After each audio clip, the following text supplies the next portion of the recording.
everyone. You are welcome to the JMA Connections this Wednesday, which is the 13th day of the month of May 2026. And of course, this day we are really going to be talking a lot of very interesting things regarding our liberation movement. And of course, this is again another moment where we are seeing La République du Cameroon communicate to the people of the Southern Cameroons in a very, very clear manner, and communicating specifically to those members of the CPDM crime syndicate in the Southern Cameroons who have refused to understand that by day and by night, the people of La République du Cameroon, the government of La République du Cameroon, the Bulu Ekanbeti clan, they really want to let them know that you will never, ever, ever be considered as anything in this triangle if you stay here. I don't know what language they want that they should use to tell them that you are not welcome. I don't know what language you want that they should use to tell them that you should stand up, join your people in fighting for your dignity. Yesterday we were talking here about, what happened to Mr. Patrick Asa Ndango. We were talking about how they have been maltreating our people, the kind of torture that they are giving to our people. We're talking about the 45 young men captured in Fako County and taken to the military camp, where they have been systematically tortured to levels never before known, for no crime committed, just because they are young men and just because they are Southern Cameroonian. And then at the end of the day, when the gentleman they held in detention, told them none of the 45 young men brought to him belong or are fighting or were fighting side by side him for the freedom of the Southern Cameroons, that none of them were an amber boy as they wanted to know. None of them have been collaborating with him in any, or with him and his group in any way, shape or form. They still held them. They would not let them go. And then they simply placed a fee and started collecting ransoms of 180,000 CFA francs on each one of them. I've been watching and reading the social media platforms seriously to see which of those platforms that are quick to come and say the people of the Southern Cameroons are kidnappers for ransom, to come out here and call this one for exactly what it is. Neither Mimi Mefo Info, neither even my friend for Hans Chanji of CNA, not even any of those people, or even my friend Kum Leonard of My Media Prime, none of them have come out to call this for what it is, that this is kidnapping for ransom. None of them will come and talk about it. But they wait when they say that some obscure person from somewhere has gone and captured people and is demanding money. They don't even find out immediately who these people are, who their handlers are, who is sponsoring them. They immediately start struggling to use that to tarnish the image of our liberation movement. But La République du Cameroon, the thugs of La République du Cameroon are doing these things before everybody's eyes. Most of the soldiers, most of the commanders sent to the Southern Cameroons go to La République du Cameroon and check.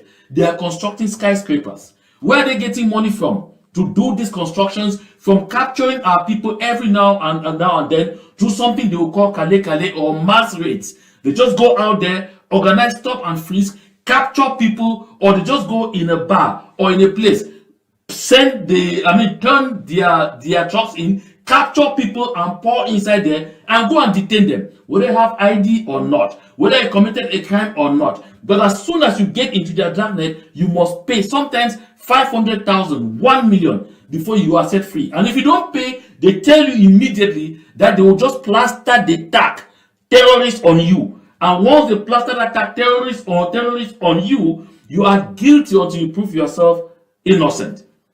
Have you ever been aware of that? For La République du Cameroon, as soon as you are a Southern Cameroonian, once you fall in their dragnet for whatsoever other reason, and they start asking you money, if you don't give them, they tell you the motive is being, they don't even hide it, that the motive is being changed before your very eyes to terrorism, and they say you are a handler of the Amber Boys, or you were, supplying logistics or whatsoever. They will even bring weapons and place by you and snap you and go and show that this is what they captured you with. They tell you before staging it, and they tell you nobody will ask them any questions. And they do that systematically in our land. They defraud people of their resources. And there are some gaputs who are moving around and calling themselves our political elite.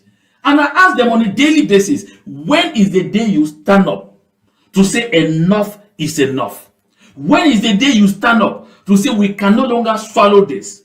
And we have Southern Cameroonians across the world who are not only intellectuals, who are holding big offices in international organizations across the world. I mean Southern Cameroonians from our various villages, whose family members are also being tortured on a daily basis, whose family members are being captured by the soldiers of the Republic du Cameroon. Rather than raise a little finger and complain, you know what they do? They rather raise money and send to the family members to pay ransoms to the soldiers or to the army of occupation of the Republic du Cameroon. Rather than raise the little voice to complain about what is happening to our land, rather than use their good offices to tell the rest of the world the truth of what is happening in our land, they move around rather and very quickly, proudly parade themselves as Cameroonians when they are not even.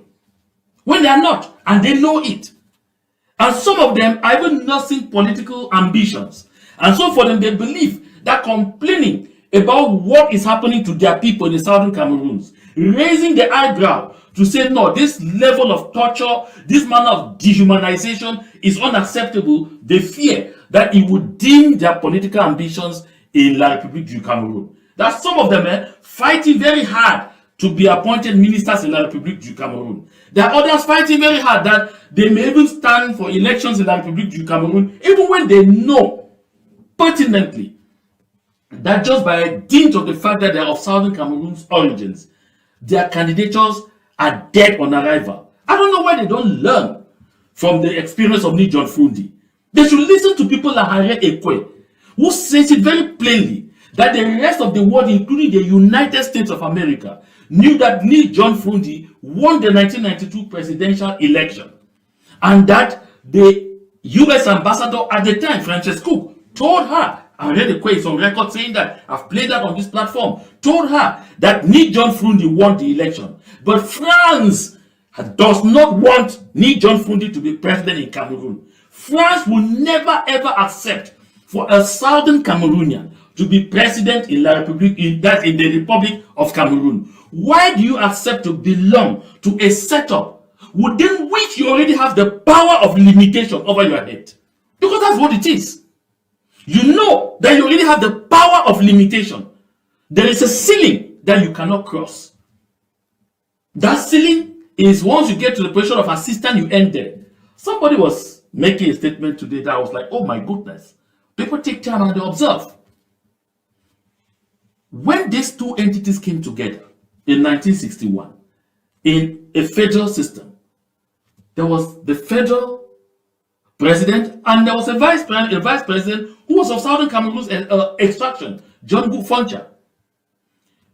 Afterwards, Muna, when they decided to abolish the federation, they used Solomon Tandem Muna. I mean, when Ahijo decided to abolish the federation, he used Solomon Tandem Muna, set aside John Foncha, appointed Solomon Tandem Muna vice president, and used Solomon Tandem Muna to do what? To abolish the federal system. Because when he appointed him vice president, he also made sure Solomon Tandem Muna was not only vice president, was vice president and at the same time prime minister of the Federated State of West Cameroon. A thing that they used as an alibi to remove Foncha from being prime minister of the Federated State of West Cameroon, because they said it was not acceptable to be vice president of the Federal Republic of Cameroon and at the same time prime minister of the Federated State of West Cameroon. But Ahijo afforded that to Muna because he needed to use Muna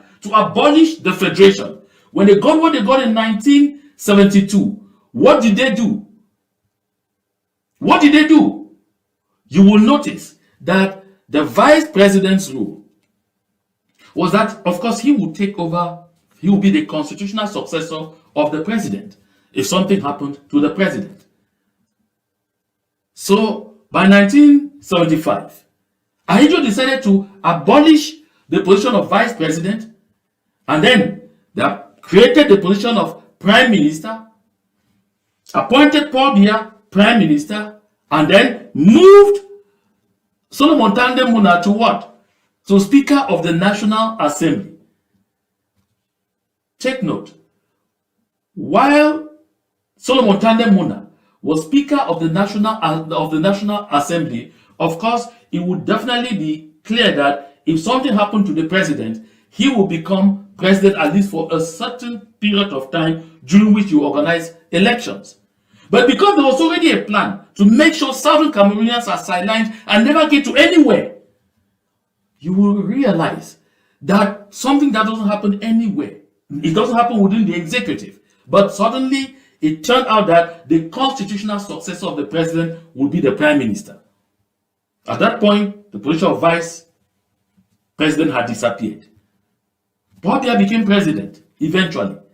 You will recall when he became president, the position of prime minister was held for some time by Bello Buba Maigari until it was eventually deleted. When the position of prime minister was deleted, Paul Biya reigned for a certain period of time, and the position of prime minister was reinstated in the early 90s with the return of of multi-party politics. And then Sadu Ayatu was the first prime minister, and of course you had there had been kind of shuffle with Solomon Tande Muna dropping off, and then a gentleman from Bui becoming Speaker of the National Assembly for a very short time. His name is even disappearing from my head. When the name comes, I will mention it. And then he was eventually kicked out, and Kavai Yege Jibril stepped in 1992 when they appointed Simon Achidi Achu as Prime Minister. From the moment the people of the Southern Cameroons, were, dashed the position of Prime Minister, of course, the Jews being sucked out of it systematically, the Prime Minister is no longer the constitutional successor of the President. The constitutional successorship went back to the National Assembly. And then eventually, he will be with the Senate. But while the Senate President was not there, National Assembly. Then finally, when the Senate President is there, Senate. But now that they needed to see, they need to make some adjustment and bring it back to the executive, they have created the position of Vice President. And this time, the Vice President will take over from the President and complete the President's mandate, whether it is 5 years, how many number of years left. And when they do that immediately, initially there was a text floating that said if the President is Francophone, the Vice President could be Anglophone, but they swept that under the carpet because of the French constitutional experts that were shipped in from Paris and spent time at the French embassy in Yaoundé working on that constitutional revision, on that constitutional amendment to introduce the position of Vice President. They decided to avoid anything that would mean that a Southern Cameroonian could be at a certain position that could, by some heartbeat, usher them to the position of president, even for 1 hour. The French will never accept. And they haven't pretended about that. So why are you forcing to find yourself in an entity where you are going in already with your hands tied? Where you are going in already with the power of limitation over your head? Can anybody explain this to me? Because this is what it is. You are going in knowing that there is a power of limitation dangling over your head. La République du Cameroon's umbilical cord of France will never be cut. That's why you notice that for a small constitutional amendment like that one, they had to forget about all the constitutional law experts in the country and ship in constitutionalists from France to come to Cameroon on very high allowances and anchor at the French embassy to work on a revision on the Cameroon constitution. Because they have to protect French interests. Because they have to make sure that no provision is allowed for the people of the Southern Cameroons to ever blossom within that triangle. Is this so difficult for Dion Ngute? So difficult for Philemon Yang? So difficult for I don't talk about Atanga Ponji because it's an illiterate. So difficult for all these other people to understand Is it so difficult for Callistus Gentry? So difficult for Professor Elvis Ngole and all of those other ones sitting there talking nonsense to understand? So difficult for Nkomo Felix Agbobala, Dr. Nkomo Felix Agbobala to understand? So difficult for Dr. Munzu to understand? These are the things I'm talking about. Is this so difficult for my own senior colleague, although I've never met him one-on-one? I mean, Eric Chinje, of course, we've only talked on the phone. I've never met him one-on-one. It's so difficult for big boy Eric Chinje to understand this. That you are fighting to submit yourself under a system which immediately places a power of limitation over you as you are getting in. Is it so difficult for Ms. Enonchong to understand this? Come on. There's something that our people need to know. And for all of you Southern Cameroonians who are working in the international system, who are working in international organizations across the globe, I want to use this opportunity to honestly say this to you. And trust me, I'm not saying out of any bias, but I want to say shame unto you. And I say with a clear mind. Some people tell me you are creating enmity between yourself and a lot of people because you are being terribly veritas. I have to be this veritas because we're talking here about our people being slaughtered every day like pigs. We're talking here about our people dying in slow motion. We're talking here about the future of our children. We're talking here about generations upon generations of Southern Cameroonians to come. What do we want to leave for them? All these countries where we are hanging in and enjoying, people sacrifice personal interests, people sacrifice positions they would have held, people sacrifice illicit contracts they would have had, people sacrifice all those kinds of ambitions to fight to make the places what they are. And this is the only thing I'm asking for from all our people, especially those who are in international organizations. You have megaphones wherever you are to stomp for a free and independent Southern Cameroon. You should be ashamed of yourselves. Then you stay quiet and you are watching sometimes people who do not even have a lot of knowledge of what is happening to be the ones fronting and fighting for the independence of a land that is also yours. And you move around the world and you promote stupid narratives. Because when I watch or when I read my friend for Hans Chanji, you're no longer with Equinox in Douala. You write there, this will happen in Bamenda in the northwest region of Cameroon. When did Southern Cameroon become of Cameroon? And you are seeing behind me two maps that show two territories with internationally recognized boundaries, and there is no treaty of union. What is there that makes Southern Cameroon a territory of Cameroon? They say northwest region of Cameroon, southwest region of Cameroon. Any of you who writes or pronounces this kind of statement at any point in time, you are helping and abetting the annexationist project that La République du Cameroon and France have in the Southern Cameroons. This truth must be told to you in a very blunt manner, because I think when it is told in such blunt a manner, it may begin to make some meaning to you. And let me share this, because we need to understand certain things. Nobody should pretend that, oh, I just thought that. No. Listen, when you are silent, you tell me, no, I did not say anything. I did not say any such thing. I've just been me in my quiet corner. Yes, being in your quiet corner and saying nothing does this. This is what they say. Silence isn't empty. Silence is full of answers. Silence isn't empty. It's full of answers. I'd like you to know it today. You know the truth. You have an idea what you can do to move this liberation movement forward. You have an idea what you can do to help set your people free. You have an idea what you can do to tell Southern Cameroonians, don't go out on 20th May to go and make ridicules of yourself, to go and make fools of yourselves, because you are going out to celebrate your own enslavement. But you sit there, you are silent in your corner. Some family members even call you and say, I don't have shoes, I don't have money to pay transport to do what, to go for the march past. You take money and send to them. And then you want to say, no, I didn't say me anything against her. I'm silent. No. Silence isn't empty. It's full of answers. That silence means you are with the other side. That silence means you are cooperating with what is happening to the people of the Southern Cameroons. That silence means you have decided to be on the wrong side of history. You can't be silent in the face of suffering. You can't be silent in the face of a genocide being visited in slow motion on your people. You can't be silent in a situation where your people are being captured for no good reason and they are dying in jail one by one. You can't be silent. That's why I agree with Martin Luther King Jr. when he says this, that in the end, we will remember not the words of our enemies, but the silence of our friends. For the case of the Southern Cameroons, in the end, we will remember not the silence of the citizens of the Republic of Cameroon, who could have got up and told their government, you cannot be committing a genocide on our behalf. You cannot be doing this to people who yesterday we called our brothers.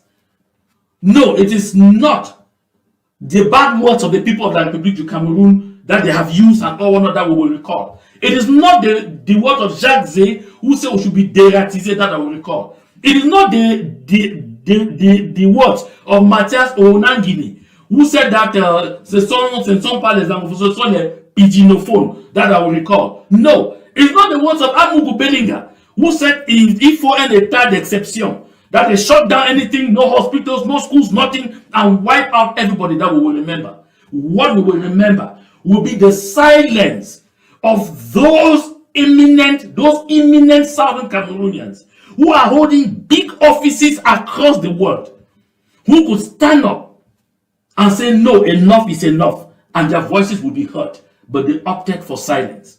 It is not even the noise being made by Atanga Ponji that we will remember, because Atanga Ponji has clearly chosen a side, so we recognize him as being part of the enemy. It is not the words or the actions of Fu Jonathan Mujingni, who actively recruited his own militia, like Fukalisus Gentry, like the late Forta Betando, all of them, like Takuncho in Manu. It will not be the hateful words of Mbelamoki Charles, who refer to some of our people as the people we don't like, that we remember. It is not even the xenophobic words and approaches and actions being promoted by people like Peter Mafani Musonge that we remember, because they clearly have demonstrated where they stand. It is the silence of those who will consider good people, who will consider eminent personalities on the international scene, who have megaphones, who have access to big offices, who have the ears of kings and queens and presidents across the world, where they could vehicle these concerns, but who have decided to stay silent. Those are the people that will come to our minds. And this is the truth. Take it from me or leave it, but that is what it is. That said, when I passed my broadcast yesterday, when I talked about the Tico International Airport and how Ahidjo witnessed the swearing in of the Prime Minister of the Federated State of West Cameroon, that's Augustin Gondjoa in 1965, and was leaving, I had to fly off from the Tico International Airport. Somebody reminded me that there was also an airport in Ngute. They actually said Ngute International Airport. But you can see that. It might be like, no. There was also an airport in Ngute. And that airport in Ngute,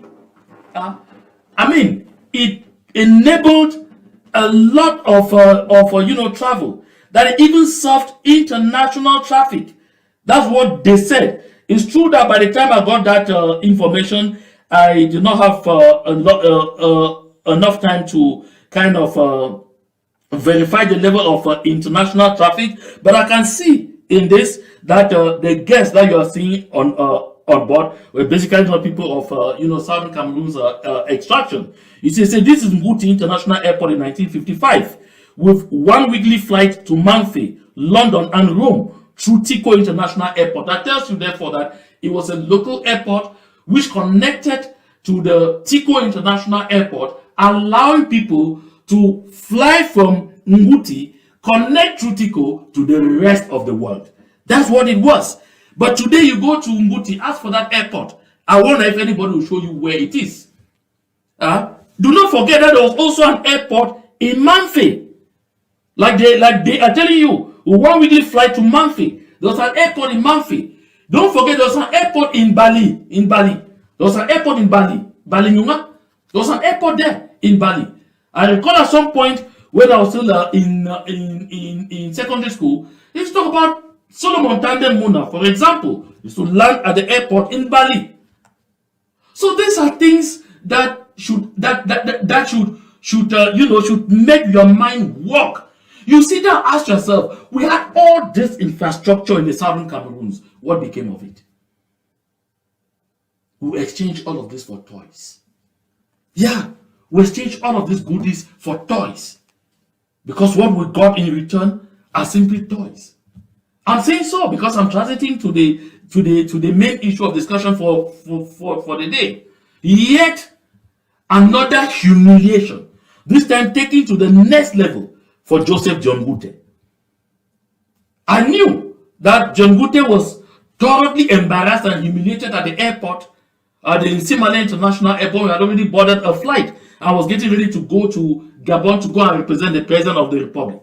Since his role has been reduced to that of moving around as a master of a ceremony representing Paul Biya wherever he can't go. But even in that, they still rival him. Even in that, they still ridicule him. Because yesterday, the 12th of May, first, earlier on in the day, a communique came out. It was signed by the director of the civil cabinet at the presidency of the Republic, Samuel Ayolo. As you can see on my screen there, I will read on it, très urgent. This is the 12th of May, 2026. That's yesterday. Tuesday, the 12th of May, 2026. It's titled Le ministre directeur du cabinet civil. That's the minister director of the civil cabinet to the Minister of Sports and Physical Education. And the title is Cérémonie d'inauguration de l'immeuble siège de la Fédération Camerounaise de Football. So it concerns the ceremony to inaugurate the headquarters of FECAFOOT, the Cameroon Football Federation. And it read, le chef de l'État vous a désigné comme son représentant personnel à la cérémonie d'inauguration de l'immeuble siège de la FECAFOOT qui aura lieu le mercredi 13 mai 2026. It signed Samuel Ayolo. That the head of state had instructed that you, the Minister of Sports and Physical Education, in this case, Narcisse Mwele-Kombi, have been designated to represent the President of the Republic at the ceremony to inaugurate the new headquarters of the Cameroon Football Federation, FECAFOOT. As soon as that communique went out, a number of things happened. This is what a lot of people don't know. Quite a number of things happened. First, questions were raised. Why would the presidency be coming in to go pick a minister under the prime minister to assign him to go and preside over a ceremony like that one? This one is prime minister, head of government. Which means, therefore, that if the president normally wants a minister within the cabinet to go out there and do something, come on, this instruction should come from the prime minister. But if it has to go from the president of the republic directly to that minister, what then is the role of the prime minister? And this debate came on because we had talked about this rubbishing of Joseph Dion Ngute, talked about it to levels where, and even babies in the Republic of Cameroon have talked about the level of ridicule that the man is being subjected to on a daily basis. And ink was still getting dry of the ridicule that he received at the Nsimale International Airport.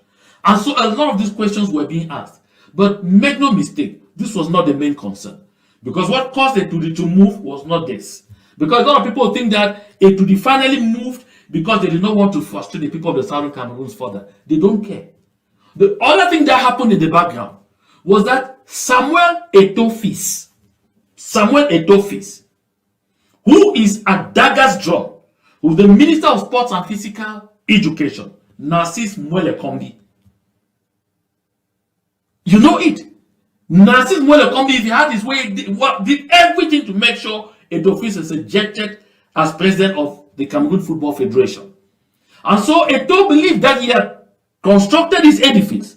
And now it comes to time for inaugurating. You bring his arch enemy to come preside over that ceremony, where you'll be bringing in the president of CAF, bringing in his friends from the rest of the world, and all of those things from Africa and other parts of the world, like the JJ Okochas and others. Samuel Eto'o thought that was an affront. He thought that that was absolutely unacceptable. And Samuel Etofi's beat his chest, he will not sit there and find Narcisse Mwelekombi come and steal the pride of place at an event where he should clearly and without any debate, without any rivalry, be the focus, be the man of the day. And so Samuel Etofi activated his networks at the presidency. Of course, you know, Samuel Etofi is directly connected to the First Lady, Chantal Biya. Samuel Etofi is directly connected to the First Lady, Chantal Biya. And you know how he refers to Paul Biya, mon papa. You recall, Samuel Etofi has consistently campaigned for Paul Biya because he had understood the politics. That all you need to do is make sure you bend the knee and bend it the best you can to Paul Biya, and every other thing you want, you will get it. But most especially, make sure you are so endeared to the Queen Regent, who is Chantal Viguru Piusheri Biya. And then that way, you will be certain to get whatever you want. So Samuel Etofi touched the First Lady and said, in fact, I don't want to see Narcisse Mwelekombi at that place. That is why on the same day, oh my goodness, debate, I mean, the country was getting torn into two about the inauguration of a building. The country was getting torn into two. And so, with all of the noise going on, of course, those who claim to be very close to power right now came on. You see, Bruno Bijan came and put this. That's even before the next communique came out. Cérémonie d'inauguration du nouveau siège de la FECAFOOT. Le Premier ministre représentera le chef de l'État, son Excellence Paul Biya, and signed under Bruno François Bijan. Now to tell people, I, Bruno François Bijan, a web journalist at this point with his own platform he created known as Digital D, that, you know, I am the person who can speak here with authority because of his proximity to the people at the Secretariat General of the Presidency and, of course, the civil cabinet. And he was like saying, no, don't mind. After everything is said and done, the spare tire, because this is how Dion Ngute was now treated at the end of the day. The spare tire, treated as an option. Oh my goodness. Whatever happened to dignity? Whatever happened to the dignity of the people of the Southern Cameroons? The proud people that we are. The proud people who say, I know my right. The proud people who say, I know who I am. The proud people who say, I am proud of what I bring to the table. Dion Ngute today now is being treated like a spare tire. Because after the debate went wild and Samuel Etofi, no, I don't want this person, and person, no, at the end of the day, no, it should even be the prime minister. If the president cannot come himself, of course, the president normally is vegetable. That's why it doesn't go for anything again and all or not. When they have, you know, pumped steroids in him until he can only withstand meetings for a few minutes there at the Unity Palace. What we saw him with the U.S. military personnel of the African Command of the UN of the U.S. Army pay him a visit. So after all of that noise, Chantal Viguru Biya said, no, Eto'o has spoken, and that's going to be final. So Narcisse Mwelekombi should be dropped, and then please, let's go for the spare tire. The spare tire should be waiting. He has no opinion. Don't bother about the fact that, because there was that debate, I'm told there was that debate at the presidency, but how would the prime minister feel? Are we sure he will not reject this, deny going there after there's a communique clearly or already from the presidency, from the civil cabinet that had been read earlier, clearly saying that it is Narcisse Mwelekombi, the Minister of Sports and Physical Education, that will represent the head of state. And the conclusion was, he dare not raise his voice. He dare not raise the little finger. He dare not even try to say he's not going there. He will be taught the lesson of his life. And so, by the close of the day, after Bruno Bijan, when he's pompously beating his chest, I'm telling you, you'll be the PM, this other communique came. From the same director of the civil cabinet, the very same director of the civil cabinet, Mvondo Ayolo. You can see there, same signature, same document, same everything. You see that this particular one now has DB on it. That's Digital B, showing from Bruno Bijan. You know, as soon as they sent it out, he put his mark there to say, okay, I told you. So this one now reads, the Minister Director of the Civil Cabinet to the Director of Cabinet at the Prime Minister's office to the Head of Government. This thing, cérémonie de l'inauguration, the ceremony to inaugurate the head office of FECAFOOD. J'ai l'honneur de porter à votre connaissance, pour la haute information de Monsieur le Premier ministre, chef du gouvernement, que le chef de l'État l'a désigné pour présider la cérémonie susvisée qui aura lieu le mercredi 13 mai. Recevoir en audience, en son nom, Monsieur Patrice Motsepe, président de la Confédération africaine de football. You know why they added that second mention? That not only will Joseph Dion Ngute represent the President of the Republic, he is also delegated to grant audience to the President of CAF in lieu and place of the President of the Republic, Patrice Motsepe. They added that second sentence, I was told, just because they needed to make it look like this is different, this is important. Or perhaps at first they decided that the Minister of Sports and Physical Education could do it simply because they did not know that there was some very important international guest coming. But now that it is confirmed that Patrice Motsepe, who is the president of CAF, will be coming, it warranted the Prime Minister to be there because there will be an audience to be granted in lieu and replacement of the President of the Republic. Now, look at Dion Ngute here. Ah, my goodness. I'm sure the name Dion Ngute in the future will be synonymous to disrespect, synonymous to ridicule, synonymous to disillusionment, synonymous to embarrassment, synonymous to shame. This is what this name is like going to be like. And I'm sure anyone who bears the name Dion, whether Ngute is added to it or not, or anyone who bears the name Ngute, they will start feeling sometime in the future. They will start feeling, they will start developing a kind of complex, actually enjoying their names, actually enjoying being called by their names because of what we are seeing here. Because you ask yourself, okay, Dion Ngute will grant audience to Motsepe on behalf of Paul Biya. When is he going to meet Paul Biya? How is he going to meet Paul Biya? When will he exchange with Paul Biya to get instructions on exactly what is going to happen during that audience that he will be granting on behalf of the head of state? Because of course he needs to be briefed. And at the end of the day, he needs to brief the head of state. How is that going to happen? Chief Dr. Joseph Dion Ngute, Prime Minister, Head of Government. When are you going to meet the President of the Republic? Or when will you be allowed to even communicate with him on the phone? To tell him what happened during the audience you granted this day to Monsieur Patrice Motsepe. This is why when Narcisse Mwelekombi got to the ceremony, you see how he looked. Narcisse Mwelekombi looked at every other thing with disdain. He too got there, frustrated, angry, and just everything. Just everything. I bet you just everything. Oh yeah, Patrice Motsepe came there, did his show, and when Narcisse Mwelekombi sat there, disillusioned, lost, confused, that's Paul Biya's government. The cacophony that you are seeing in broad daylight. You ask yourself, is this how a country is run?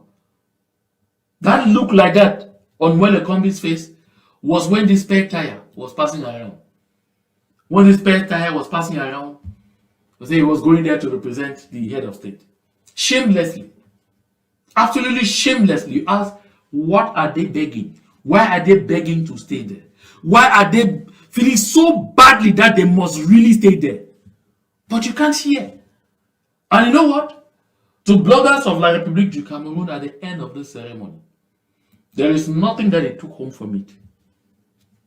Nothing that they took home from it, shy of another piece of embarrassment that they felt that Dion Ngute received. Because that's what he has become. A piece of ridicule. And this is, through him, they know they are ridiculing all Southern Cameroonians. When you sit there and say, oh, it's happening to John, thank God it's not to me. Sorry. Your image is being rubbed in the mud. Those of you who cheer him up, those of you who sit there and say, oh no, we have the Prime Minister head of government, you are just being as ridiculed and humiliated as him on a daily basis. That's what this is. Look at, Paul Chuta did not say anything interesting to report about Dion Ngute's presence, and this is what he had. Etoudi a fini ses études en 5e avec un CEPE douteux, fait asseoir le Premier ministre pour lui expliquer la différence entre homme d'État et politicien. Et le Premier ministre, mort vivant, est même content. Et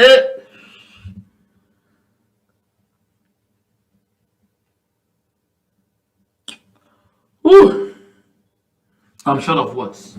I don't know if I should talk again, but I'm totally short of words. Completely short of words. Yeah. He says Samuel Eto'o, who left school in primary 5 and says that he earned a first school living certificate, and that there are even doubts as to whether he actually did earn the first school living certificate. That he sat Dion Ngute today, this Wednesday, the 13th day of May 2026, to lecture Joseph Dion Ngute on the difference between a statesman and a politician. To lecture Dion Ngute on the difference between a statesman and a politician. And Portugal says Dion Ngute, whom he described as a dead living man, un mort vivant, was even very excited, was even so thrilled to sit down and be listening to such inanities. And while Dion Ngute is there receiving all of this ridicule, this is what his people are facing in India. Look at this. This is what Dion Ngute is facing in India. You see this bridge that you are seeing?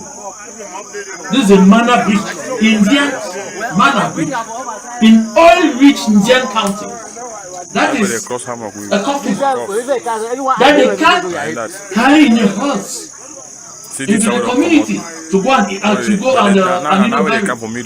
are forced to carry it on the heads and be struggling like this to cross on this hanging bridge. Indian in 2026, in the 3rd millennium. These people could even fall along with this coffin on their heads.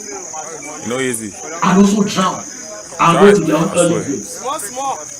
Dion Ngute has traded their development. Dion Ngute has traded their well-being. Dion Ngute and all the other members of the CPDM crime syndicate from the southern Cameroon, both from the northern and southern zones, have traded their destiny, traded their life, traded their development, traded everything about them, traded their dignity in exchange for sinecure position, in exchange for toys. I bet you, in exchange for toys, look at that. In the 3rd millennium, this is happening in Dion Ngute's Indian county. This is happening in Dion Ngute's Indian county. Why is he out there calling himself Prime Minister, head of government, and being ridiculed? And those who are there enjoying the wealth coming out of India are these ones. These are the children of Chantal, Pulcheri, Viguru, Épouse Bia. These are the children. The twins that she had. These 2 gentlemen are called, one is Frank Ehertz, the other one is Patrick Ehertz. Both were born in 1987. They were invited by Samuel Eto'o to this ceremony. Of course, you know why. They were invited to this ceremony. Like I said, Samuel Eto'o calls the shots in whatever he wants, using Chantal, Pulcheri, Viguru, Épouse Bia for all of his and then, just so you know, the one that you see like clapping, like cheering, that one is Frank Ehertz. That is the one that Chantal Bia is also trying to position as a possible vice president for La République du Cameroon, with the chance of him becoming president of La République du Cameroon. This one. And that's why they have to start also making sure he starts showing his head in quite a number of public places. Because, at this hour of what we call in teaching language, Dominic of an eye, where anything can happen, everyone is positioning themselves. Dion Ngute. Dion Ngute. What a shame. What an embarrassment. What a disgrace.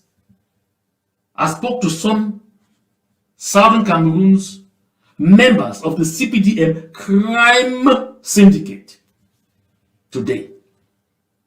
They were all in tears. They were weeping. They were in disarray. And I asked them, what are you still doing there? They said the fear of Kondengi is the beginning of wisdom. That's what they said. The fear of Kondengi is the beginning of wisdom. And they told me, because no one is free. Because once you are appointed to a position of responsibility, be it those assistant positions that they all occupy, they make sure they allow them some little opportunity to touch illicit state money and contribute it into the CPDM. And at the end of the day, they just begin veiled investigations and come up to you there, you justify, say, no, I took it out because it meant for the party. Say, oh, okay, it was for the party. No problem. They just say, okay, we'll just leave it for now. And so you know that is the sword of Damocles that they have over your head. So none of them have their hands clean. It's summarizing into what the French philosopher used as the title of his book. I'm talking about Jean-Paul Sartre, the book Les Mains Sales. Yeah. When Paul Biya said, the last book he reads before going to sleep is Niccolo Machiavelli's The Prince, he meant every single word of it. Because in his actions, even as a dying lion, you see how those Southern Cameroon members of the CPDM crime syndicate still revere him like something you can never imagine. Oh yes. That's what it is. We said the last book he reads before going to bed is Niccolo Machiavelli's The Prince. So none of them has clean hands.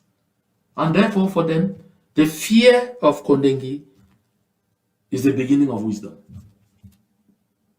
So there's nothing any of them can do, as they tell me. You just wait, because they say they can't even run. Not that easily. You just wait until they're waiting and hoping that by some miracle, those of us who are courageous succeed in setting them free, even when they are fighting against us with all their energy in the day. Then they go back home in the night and they weep. Yet they do it. They use evil-minded people like Konda Titus, his My Country People, then platform, to perpetrate all of those ills. Then they go back and sit in the night.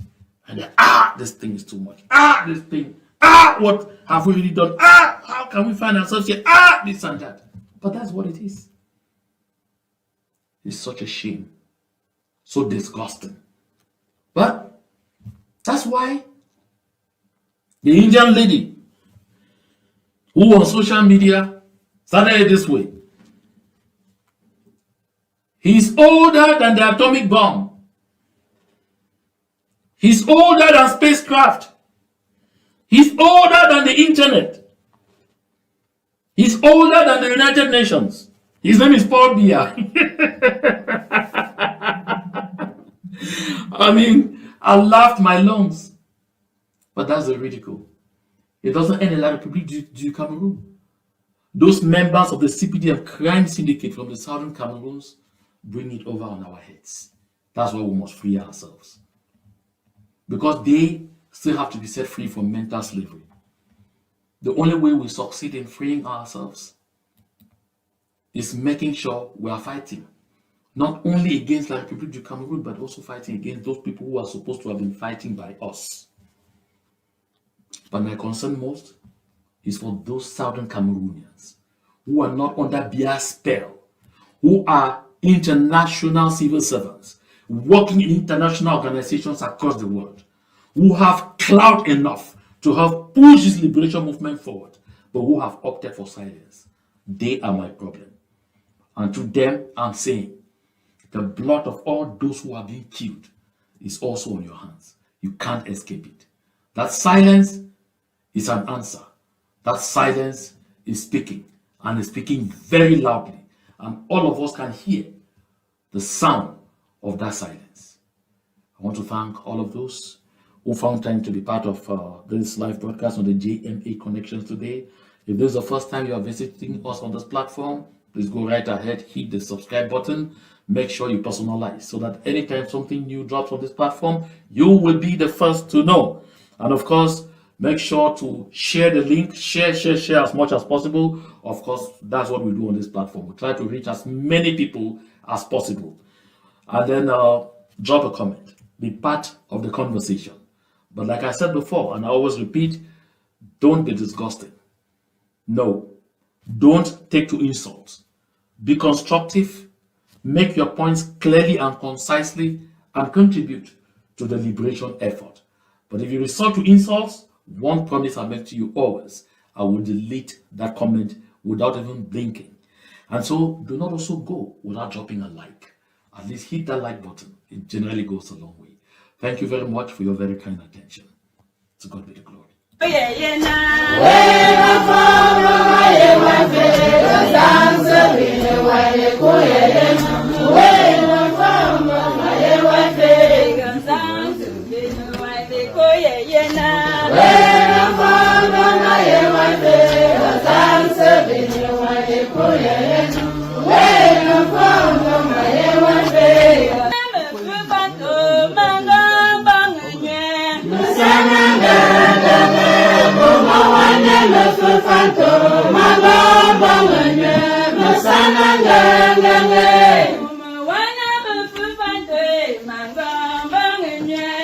Sana